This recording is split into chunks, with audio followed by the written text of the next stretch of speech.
Hello friend, welcome to your path finder class में जितेंद्र कुमार गुप्ता। आज आपके सामने मॉडर्न हिस्ट्री का टॉपिक लेकर आया हूँ। 1857 की क्रांति। कौन? 1857 की क्रांति लेकर आया हूँ। अगर मेरे कोचिंग संस्थान योर पाथ फाइंडर क्लास में जुड़ना चाहते हैं, तो मेरे ऑफलाइन क्लास करना चाहते हैं, तो फिलहाल सीटेट का बैच चल रहा है, वहीं बिहार एसएससी सीजीएल का बैच चल रहा है और एसएससी जीडी का भी बैच चल रहा है। अगर मेरे कोचिंग संस्थान में ऑफलाइन क्लास करना चाहते हैं तो इस नंबर पर कांटेक्ट कर सकते हैं या फिर मेरे कोचिंग संस्थान के ऑफिस भाभा कॉन्वेंट स्कूल के सामने, पुरानी थाना रोड, ओबरा, बिहार के सामने मेरे कोचिंग का ऑफिस है, वहाँ पर आप मिल सकते हैं। आइए देखते हैं पहला क्वेश्चन क्या बोलता है। 1857 की क्रांति क्या है? 1857 की क्रांति पढ़ते हैं। यह बुक है महेश बनवाल की। आइए देखते हैं 1857 के पहला क्वेश्चन क्या है। 1857 की पहली क्रांति सर्वप्रथम कहाँ प्रारंभ हुई थी? क्वेश्चन पूछता है। तो कहाँ हुआ था? मेरठ में हुआ था। कहाँ? मेरठ में हुआ था। कब? 10 मई 1857 को हुआ था। कब? 10 मई 1857 ईस्वी को मेरठ से शुरू हुआ था। वहीं 34वीं रेजिमेंट की सिपाही मंगल पांडे ने किस स्थान पर विद्रोह किया था? तो बैरकपुर में किया था। बैरकपुर कहाँ है? तो पश्चिम बंगाल में। कहाँ है? पश्चिम बंगाल। तो 1857 की क्रांति की शुरुआत मेरठ से हुई। अगर वहीं बात किया जाता है तो 34वीं रेजिमेंट की सिपाही मंगल पांडे किस स्थान पर विद्रोह किए थे? तो बैरकपुर में, पश्चिम बंगाल से किए। तीसरा क्वेश्चन है, वर्ष 1857 के स्वाधीनता कांग्रेस के प्रतीक क्या था? तो कमल और रोटी थी। क्या? कमल और रोटी मेन प्रतीक था। 1857 के विद्रोह का तत्कालीन कारण क्या था? 1857 के विद्रोह का तत्कालीन कारण एनफील्ड राइफल में चर्बी युक्त कारतूस का प्रयोग करना ही मेन कारण था।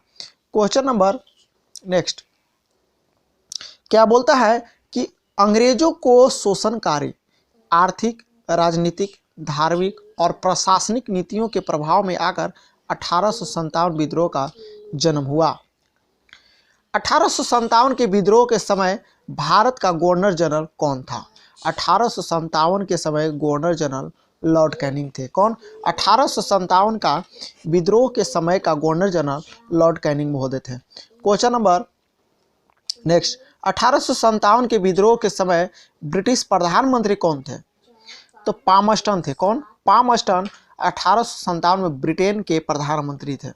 वही क्वेश्चन पूछता है कि 1857 के संग्राम से संबंधित पहली घटना कौन सी थी? तो सैनिक का दिल्ली के लाल किले पर पहुंचना, यह स्वतंत्रता संग्राम की पहली संबंधित घटना थी। क्वेश्चन आइए देखते हैं नेक्स्ट क्या बोलता है। क्वेश्चन है कि 1857 के में विद्रोह में भाग लेने वाला सर्वाधिक सैनिक किस राज्य या क्षेत्र से? तो अवध थे। अवध यानी यूपी को अवध बोला जाता था पहले, तो उत्तर प्रदेश के सबसे ज़्यादा सैनिक हुआ रहते थे। क्वेश्चन नंबर नेक्स्ट क्या क्वेश्चन है कि 1857 के विद्रोह के प्रमुख विद्रोही नेता कौन कौन थे? आइए देखते हैं। इसे देखने के पहले थोड़ा सा ऊपर देख लेते हैं ऑब्जेक्टिव क्या बोल रहा है। 1857 में किसने इलाहाबाद को आपातकालीन मुख्यालय बनाया? तो लॉर्ड कैनिंग। किसने बनाया? लॉर्ड कैनिंग आपातकालीन मुख्यालय बनाया। वहीं केंद्रीय संगठन की कमी और सुनियोजित रणनीति के अभाव में 1857 के विद्रोह का असफल रहा।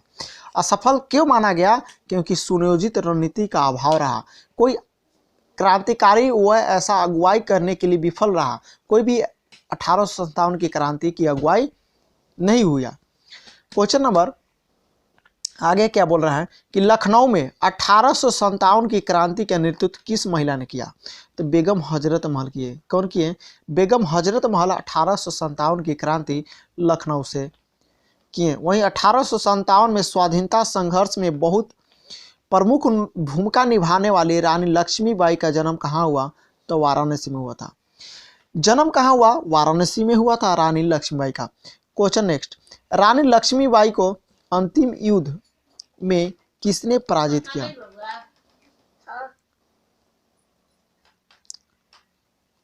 कुछ कहले, रानी लक्ष्मीबाई को अंतिम युद्ध में किसने पराजित किया? कैप्टन हीरोज ने किया। किसने किया? कैप्टन हीरोज महोदय ने किए, है ना। असम में 1857 की क्रांति का नेता कौन थे? दीवानी मणि रामदत्त थे। कौन? मणि रामदत्त असम का नेतृत्व करता थे। फैजाबाद से देखने को मिलता है कौन थे? मौलाना मौलवी अहमदुल्ला। कौन थे? मोहम्मद अहमदुल्ला। ये फैजाबाद से विद्रोह कर रहे थे। इनको क्रांतिकारी को पकड़ने के लिए अंग्रेजों ने 50,000 रुपया, उस जमाने में 50,000 रुपया इनाम रखे थे मौलवी अहमदुल्ला के लिए। क्वेश्चन बोल रहा है कि कानपुर से विद्रोह का नेतृत्व कर रहे नाना साहेब ने किस अपने सेनापति को नियुक्त किया? तो तात्या टोपे को। किसने?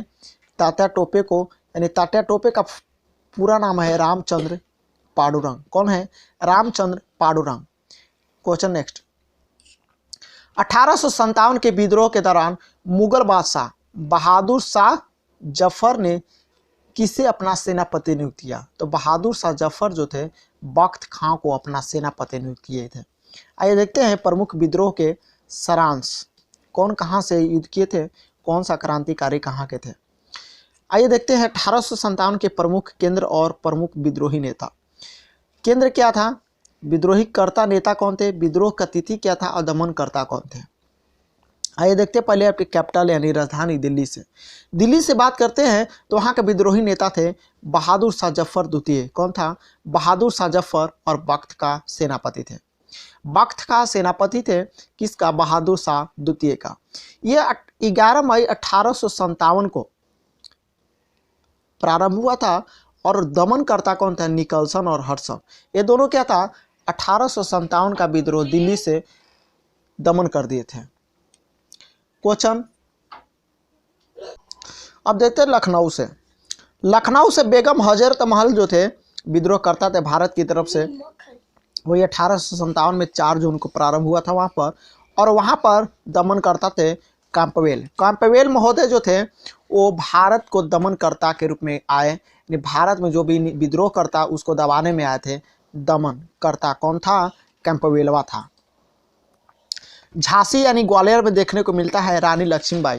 रानी लक्ष्मीबाई जो थी और तात्या टोपे दोनों लड़ी थी वहाँ से। और 4 जून 1857 में, और वहाँ से दमनकर्ता कौन था?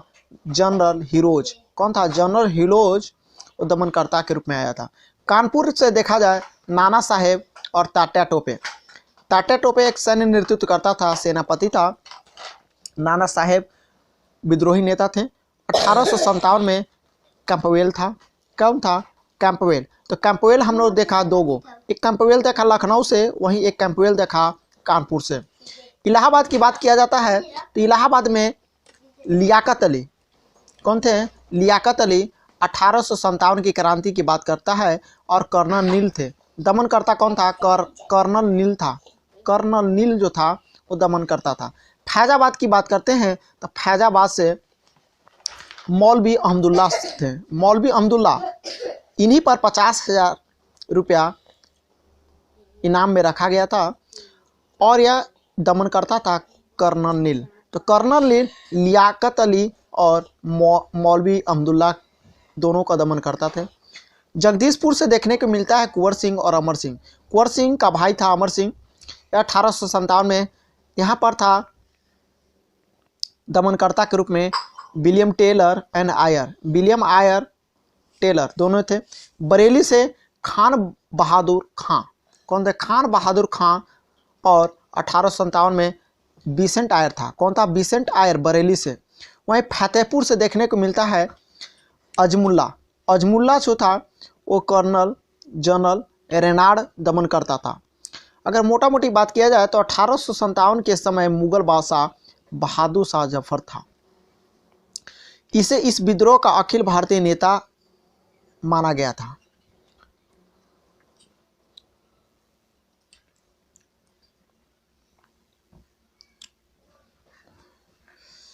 अब देखते हैं इंपॉर्टेंट पॉइंट क्या है। 1857 के विद्रोह के दमन के पश्चात भारत शासन अधिनियम 1858 पारित हुआ। इस माध्यम से भारत का शासन ईस्ट इंडिया कंपनी के हाथों से निकलकर ब्रिटिश क्राउन के हाथों में चला गया। तो क्वेश्चन पूछता है कि ब्रिटिश क्राउन के हाथ में कब शासन गया, तो 1857 के विद्रोह के बाद। महारानी विक्टोरिया ने भारतीय प्रशासन को ब्रिटिश ताज के रूप में नियंत्रण लेने की घोषणा की। महारानी विक्टोरिया जो थे भारतीय प्रशासन को ब्रिटिश ताज के नियंत्रण में लेने की घोषणा की और 1 नवंबर 1858 ईस्वी से 1857 के विद्रोह के दमन के पश्चात भारतीय सेना का पुनर्गठन के लिए किस आंदोलन का गठन किया गया? एक आयोग का गठन किया गया। इस आयोग का नाम था पील आयोग। पील आयोग क्या था? 1857 के विद्रोह के दमन के बाद भारतीय सेना को पुनर्गठन के लिए एक पील आयोग का गठन किया गया था। क्वेश्चन आगे क्या बोलता है कि 1858 में भारत शासन अधिनियम के द्वारा किसे भारत का प्रथम वायसराय बनाया गया? तो लॉर्ड कैनिंग को भारत का प्रथम वायसराय बनाया गया। 1857 के विद्रोह के कौन सा शायर अंग्रेजों को आलोचना था? तो मिर्जा गालिब थे। कौन थे? मिर्जा गालिब आलोचक थे। भारत के शिक्षित मध्यम वर्ग और जमींदारों ने 1857 के विद्रोह की तटस्थता बनाए रखी। कौन बना रहा है? तटस्थता बनाए रखा। यानी 1857 के विद्रोह का कारण भारतीय भाषा में लिखने वाला प्रथम भारतीय कौन थे? सर सैयद अहमद खान। ये भारत 1857 के क्रांति को लिखे थे। वहीं बात किया जाता है 1857 के विद्रोह में बिहार का नेतृत्व जगदीशपुर के जमींदार कुंवर सिंह ने किए थे। इनके मृत्यु के बाद उनके भाई अमर सिंह ने संभाली। 1857 के स्वतंत्रता संग्राम में किस राजवंश ने अंग्रेजों को सर्वाधिक सहायता प्रदान किया? वो थे ग्वालियर के सिंधिया। कौन थे? सिंधिया। वहीं पे 1857 के क्रांति के देखते हुए प्रमुख लेखक ने अनेक बात बोला गया। क्या बोला? The great rebellion. The great rebellion पुस्तक लिखे थे अशोक मेहता। कौन थे? अशोक मेहता। वहीं बात किया जाता है first war of independence. First war of independence लेखक थे बी.डी. सावरकर। 1857 1857 के लेखक है एस.एन. सेन। कौन थे? एस.एन. सेन। एस.एन. सेन थे।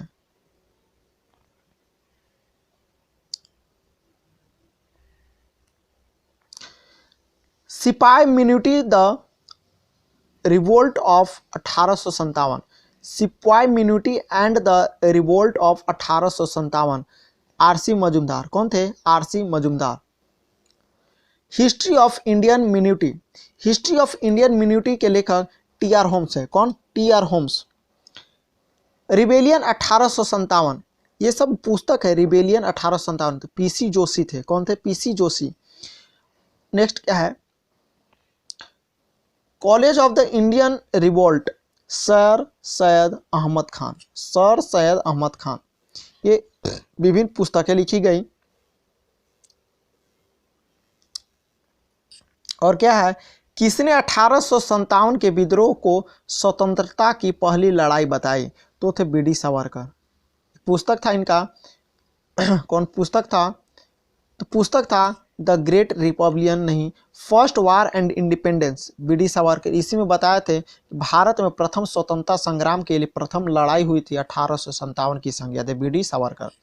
1857 के विद्रोह को एक षड्यंत्र की संज्ञा किसने दिया? Sir James Outram and Taylor ने 1857 के विद्रोह को षड्यंत्र बताया।